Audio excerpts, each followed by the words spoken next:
Daily Devotionals with open hearts and open minds. First United Methodist Church in Pueblo, Colorado presents Hope and Coffee with Pastor Hugo Venegas.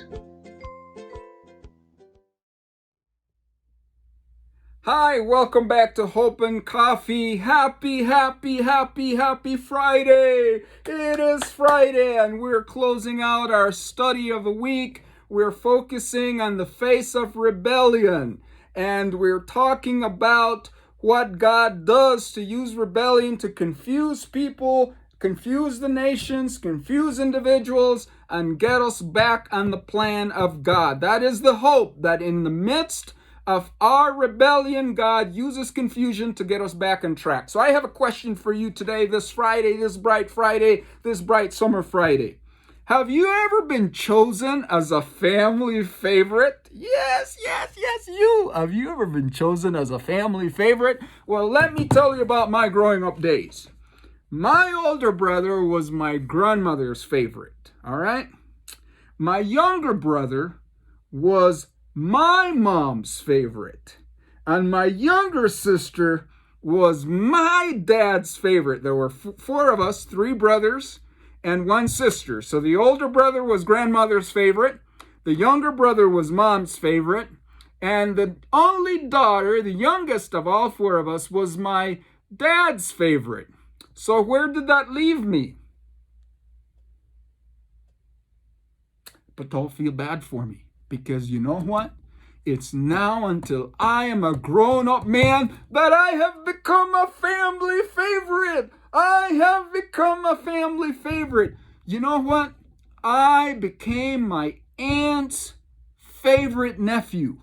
I became my aunt's favorite nephew. And some of the cousins are not very happy, because you know that my aunt passed away last year. And before she passed away, she called me and another cousin, and she sat us down and she made us know what she wanted after she passed away. Now, some of you don't like the idea of being a family favorite, but as an old man, I became a Venegas family favorite, finally. And I want to raise the question, why did I become a family favorite? But before we talk about me, I want you to know that we are in Genesis chapter 11, and we are in verses 31. Terah took his son Abram, his grandson Lot to Haran, and his daughter-in-law Sarai, the wife of his son Abram, and together they set out from Ur of the Chaldeans to go to Canaan. So we are beginning with this epic story because Abram is chosen to be a favorite. Abram, the father of nations, he becomes God's favorite. This is epic. Why did Abraham and the nation of Israel were chosen as God's favorite? And you're like, Venegas, where are you getting that? You're not being very biblical, Venegas. Well, thanks for asking. So I want you to read a little bit here.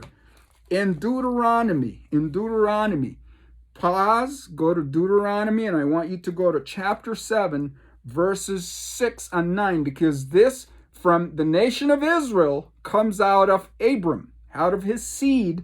God says, I will choose this man, bless him with a family, and out of his family, I'm going to build a nation so that this nation will be a blessing to all the nations. So this is what God says in Deuteronomy chapter 7, verse 6. For you are a people holy to the Lord your God. The Lord your God has chosen you out of all peoples on the face of the earth to be his people, his treasured possession.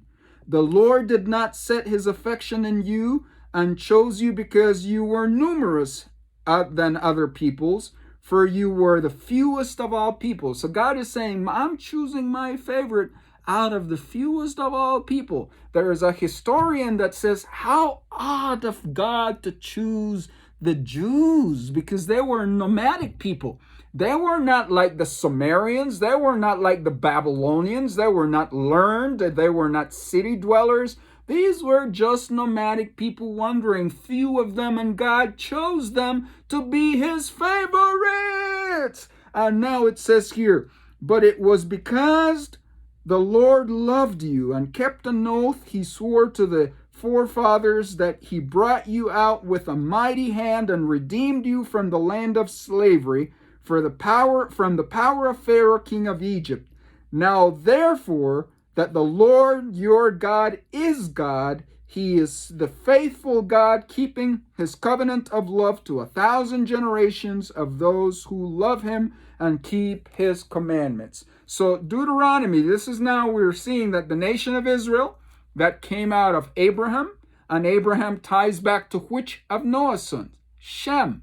The nomadic folks, the ones that wander around, they were not rich, they were not the brightest, they were not the most numerous, and God chose them as a favorite because he wanted them to be the ones to execute his plan, the plan that hasn't changed from the very beginning. Be fruitful and multiply. And he blessed Noah and his sons, and he says, go out, and 70 nations came out of them, and that's how God started the table of the nations. And then they came to Babel and they said, we are not going to spread. We're going to do our own thing. We're going to build a name for ourselves. We're going to build a nation where we don't move out and we don't do what God wants. We're just going to do our own thing. And God says, wait a minute.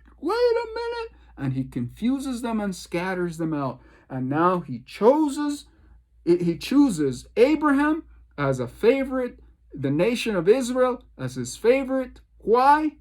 The same reason my aunt chose me as a favorite in the family. You know why my aunt chose me? It's not because of my looks. She did not choose me because I was rich. My aunt knew something about me. She knew that I was the only one she could trust to do everything she wanted after her passing.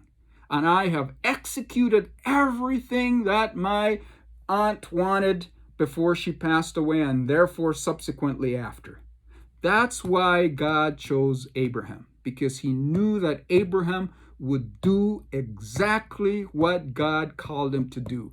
This is epic. Next week we begin the story, an epic story of Abraham. But you know what? Before we go to Abraham, because that's going to be epic, I want us to review, because we're going to leave Noah. But I want us to review next week. We're going to review what are the most important lessons that we have learned from Noah. Because once we get to Abraham, it's going to be epic.